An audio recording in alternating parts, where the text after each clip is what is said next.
बच्चों ये वीडियो मैं पार्ट वाइज बना रहा हूं। यदि आपको इस चैप्टर के सारे वीडियोस पार्ट 1 से लास्ट पार्ट तक देखने हैं तो आप प्लेलिस्ट देख सकते हैं। प्लेलिस्ट देखने के लिए वीडियो के नीचे यहां क्लिक करें, आपको होम वीडियो प्लेलिस्ट दिखेगा। अब आप यहां क्लिक करें प्लेलिस्ट बटन पर, तो आपको ये प्लेलिस्ट दिखेगा। यदि आपको और भी प्लेलिस्ट देखने हैं तो आप यहां क्लिक करें, उसके बाद आप यहां क्लिक करें तो आपको ये सारे प्लेलिस्ट दिख जाएंगे।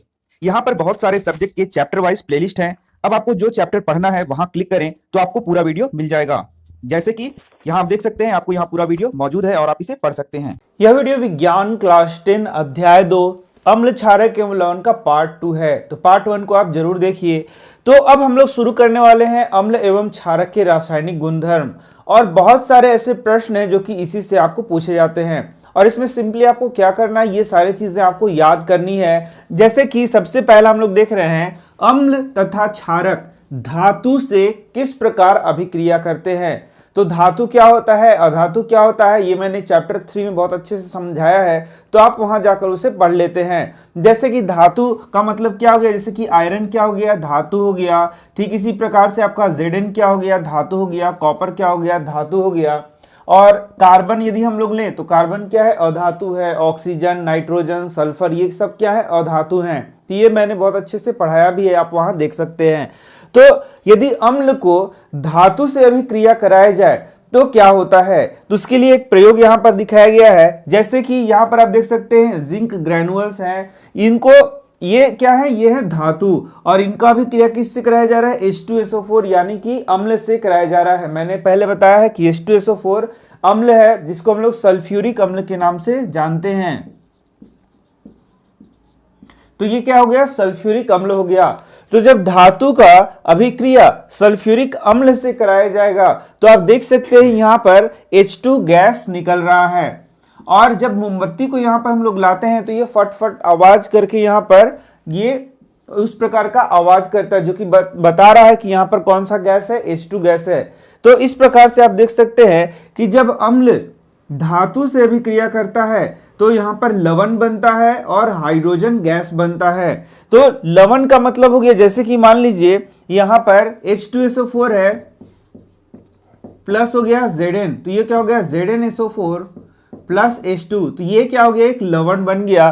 तो साथ में क्या निकलता है, हाइड्रोजन गैस निकलता है। यही आपको याद रखना है कि यहां पर इस अभिक्रिया में हाइड्रोजन गैस निकलता है। तो एक बहुत ही पॉपुलर प्रश्न है जो कि आपको एग्जाम में पूछा जाएगा, वह होता है क्या होता है जब। तो इस प्रकार से प्रश्न पूछेगा कि क्या होता है जब अम्ल का अभिक्रिया धातु से कराया जाता है। तो आपको उत्तर में लिखना है कि जब अम्ल का अभिक्रिया धातु से कराया जाता है तो लवण और हाइड्रोजन गैस बनता है, या फिर बोलेंगे कि इसमें हाइड्रोजन गैस मुक्त होता है। तो आपका आंसर यहां पर सही हो जाएगा। ठीक इसी प्रकार से अब हम लोग देखेंगे कि जो क्षारक है वह धातु से किस प्रकार अभिक्रिया करता है। तो जब क्षारक को धातु से हम अभिक्रिया कराते हैं तो यहां भी हाइड्रोजन गैस मुक्त होता है। यहां भी कौन सा गैस मुक्त होता है, हाइड्रोजन गैस। तो यह भी आपको पूछा जा सकता है कि क्या होता है जब क्षारक का अभिक्रिया धातु से कराया जाता है। तो आपको उत्तर में लिखना है लवण और हाइड्रोजन गैस बनता है या फिर हाइड्रोजन गैस मुक्त होता है। इसमें यहां पर उदाहरण भी दिया गया है क्षारक वाला। जैसे आप देख सकते हैं सोडियम हाइड्रोक्साइड जो कि एक क्षारक है, उसका अभिक्रिया जिंक धातु से कराया जाता है तो क्या बनेगा। तो यहां पर आप देख सकते हैं सोडियम जिंकेट बन रहा है और साथ में हाइड्रोजन गैस यहां पर क्या हो रहा है, मुक्त हो रहा है। तो ये सब चीज याद रखना है आपको। इसी प्रकार के प्रश्न आपको रासायनिक गुणधर्म में पूछे जाएंगे। रासायनिक गुणधर्म में नेक्स्ट टॉपिक आप देख सकते हैं धातु कार्बोनेट तथा धातु हाइड्रोजन कार्बोनेट अम्ल से कैसे अभिक्रिया करते हैं। तो सबसे पहले तो आपको समझना होगा कि धातु कार्बोनेट क्या है। तो धातु आप समझ रहे हैं, जैसे कि कैल्शियम क्या हो गया, धातु हो गया। अब यदि इसका हम लोग कार्बोनेट बनाए तो CO3 आप जानते हैं कार्बोनेट हो गया, तो ये हो गया धातु का कार्बोनेट। ठीक इसी प्रकार से यदि हम लोग धातु का हाइड्रोजन कार्बोनेट बनाए तो CaHCO3 ये बाइकार्बोनेट होता है। HCO3 को हम लोग क्या बोलते हैं, बाइकार्बोनेट। तो ये हो गया धातु का बाइकार्बोनेट। इस प्रकार से धातु का बाइकार्बोनेट बन जाएगा। एक और उदाहरण देख सकते हैं, ये सोडियम क्या हो गया, धातु हो गया, तो Na2CO3 धातु का कार्बोनेट हो गया। NaHCO3 धातु का हाइड्रोजन कार्बोनेट हो गया। तो यही यहां पर बोल रहा है कि धातु का कार्बोनेट या फिर धातु का हाइड्रोजन कार्बोनेट जब अम्ल के साथ अभिक्रिया करेगा तो क्या होगा, यही आपको याद कर लेना है, एकदम रट लेना है। तो इसका उत्तर में हम लोग लिख सकते हैं कि जब धातु कार्बोनेट या फिर धातु का हाइड्रोजन कार्बोनेट को अम्ल के साथ अभिक्रिया कराया जाएगा तो यहां पर लवण बनेगा, कार्बन डाइऑक्साइड बनेगा और जल बनेगा। इसको एकदम रट लेना है, याद कर लेना है। तो ये सारी चीजें आपको समझनी नहीं है बल्कि याद करते जाना है इसको, जबकि एग्जाम में इसको पूछा जाएगा आप इसको आसानी से लिख सकते हैं।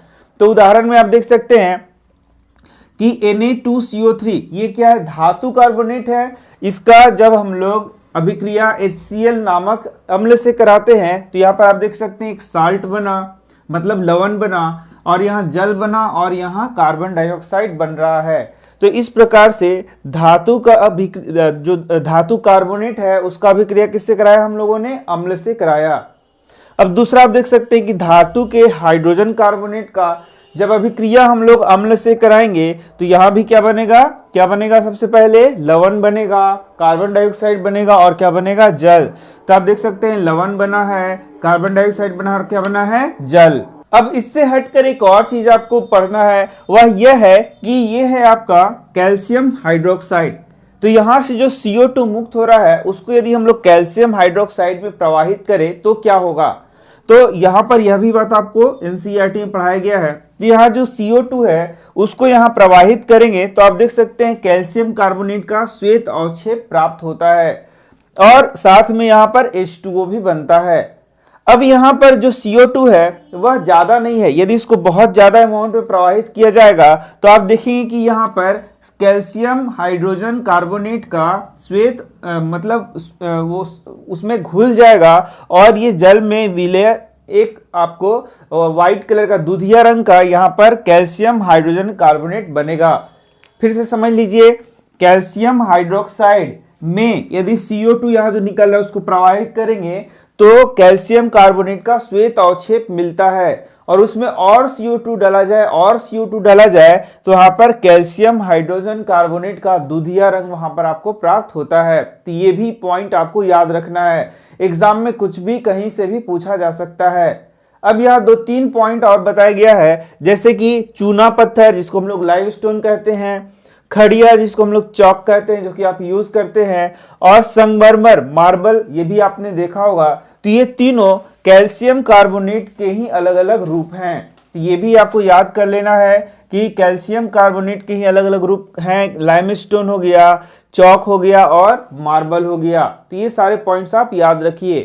तो रासायनिक गुणधर्म में हमारा नेक्स्ट टॉपिक आप देख सकते हैं, अम्ल एवं क्षारक परस्पर अभिक्रिया कैसे करते हैं। तो ये बहुत ही महत्वपूर्ण प्रश्न है जो कि एग्जाम में बहुत बार पूछा भी जाता है। तो आप देख सकते हैं जब क्षारक और अम्ल जब आपस में अभिक्रिया करते हैं तो लवण और जल का निर्माण करते हैं। इसको आप एकदम रट लेना होगा। यहाँ पर आपको ध्यान देना होगा, एक प्रबल क्षारक एक प्रबल अम्ल से जब अभिक्रिया कर रहा है तब यहाँ पर लवण और जल का निर्माण हो रहा है। इसमें एक उदाहरण भी आप याद कर सकते हैं, जैसे कि सोडियम हाइड्रोक्साइड क्या है, एक क्षारक है, और HCl क्या है, एक अम्ल है। और आप देख सकते हैं दोनों क्या है, स्ट्रॉन्ग एसिड है और स्ट्रॉन्ग बेस है। जब ये आपस में अभिक्रिया करेंगे तो आप देखेंगे कि यहाँ पर एक साल्ट का निर्माण हुआ है और साथ ही साथ यहाँ पर जल का भी निर्माण हुआ है। तो यहाँ पर आप यह ध्यान दें कि यहाँ यह जो क्षारक है वह अम्ल, ये दोनों आपस में मिलके एक दूसरे को क्या कर दे रहे हैं, न्यूट्रलाइज कर दे रहे हैं, उदासीन कर दे रहे हैं। इसलिए इस अभिक्रिया को हम लोग क्या बोलते हैं, उदासीनीकरण अभिक्रिया के नाम से भी जानते हैं। तो बहुत बार एग्जाम में आपको प्रश्न पूछा जाता है कि उदासीनीकरण अभिक्रिया क्या है, तो हम लोग को इसके उत्तर में लिखना होता है, जब एक प्रबल अम्ल प्रबल क्षारक से अभिक्रिया करके एक दूसरे के प्रभाव को उदासीन कर देते हैं तो इस अभिक्रिया को हम लोग क्या बोलते हैं, उदासीनीकरण अभिक्रिया। या आप प्रबल ना लिख के यह भी बोल सकते हैं कि जब अम्ल और क्षारक एक दूसरे के प्रभाव को उदासीन कर देते हैं तो उसे हम लोग क्या बोलते हैं, उदासीनीकरण अभिक्रिया कहते हैं। और यहाँ पर आप देखेंगे कि यह सोडियम हाइड्रोक्साइड HCl से रिएक्ट करके क्या बनाया, NaCl, और यहाँ पर जल का निर्माण करा। इसको आप उदाहरण में वहां पर लिख सकते हैं। तो उदाहरण देना आपको बहुत ही जरूरी होता है हर एक प्रश्न के बाद। यदि आप उदाहरण नहीं देंगे तो आपके मार्क्स काट लिए जाएंगे। अब इसी कॉन्सेप्ट पे हम लोगों ने यह भी पढ़ा था कि जब हम लोगों को एसिडिटी होता है, एसिडिटी मतलब जब जलन होता है पेट में, एसिड का मात्रा बढ़ जाता है, तो आप क्या लेंगे? तो जब एसिड का मात्रा बढ़ जाएगा तो हम लोग क्या लेते हैं? बेस का उपयोग करते हैं। और उसी में हम लोगों ने पढ़ा था कि MgOH का होल 2 ये एक बेस है जिसे हम लोग मैग्नीशियम हाइड्रोक्साइड या मिल्क ऑफ मैग्नीशिया के नाम से भी जानते हैं। यदि इसको आप लेते हैं, एक बेस को लेते हैं, तो वह अम्ल के प्रभाव को क्या कर देता है? उदासीन कर देता है। और इस कारण से फिर आपको जलन वहां पर नहीं होता है, या फिर आपका एसिडिटी क्या होता है? कम होता है। तो वहां भी क्या होता है? उदासीनीकरण अभिक्रिया होता है। तो यदि आपको एग्जाम में प्रश्न पूछा जाए कि जब कभी आपको एसिडिटी होगा या अम्ल आपको बढ़ जाएगा पेट में, तो आपको क्या यूज करना चाहिए? तो आपको उत्तर में लिखना होगा कि हम लोगों को एक बेस यूज करना होगा, यानी कि क्षारक का उपयोग करना होगा। क्यों? क्योंकि वहां पर वह उदासीन उसको कर देगा, अम्ल के प्रभाव को क्या कर देगा? उदासीन कर देगा।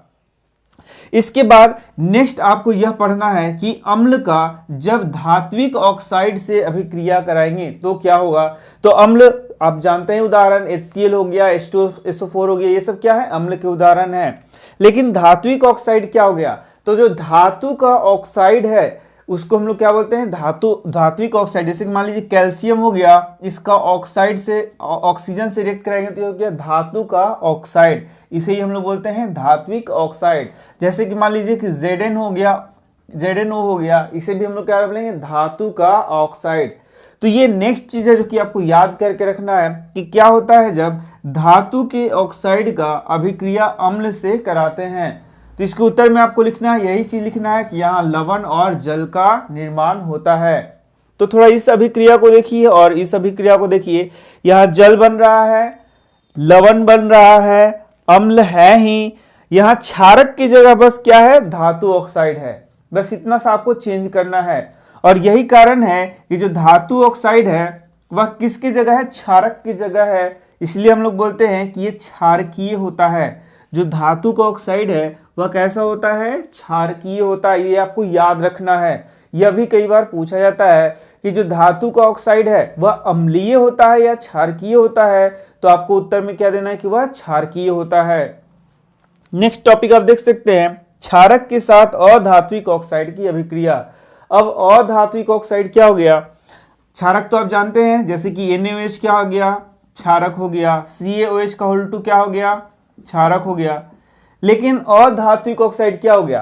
तो अधातु का ऑक्साइड, जैसे कि मान लीजिए कार्बन क्या है? एक अधातु है और इसका ऑक्साइड क्या हो गया? CO2, तो इसको बोलेंगे अधात्विक ऑक्साइड।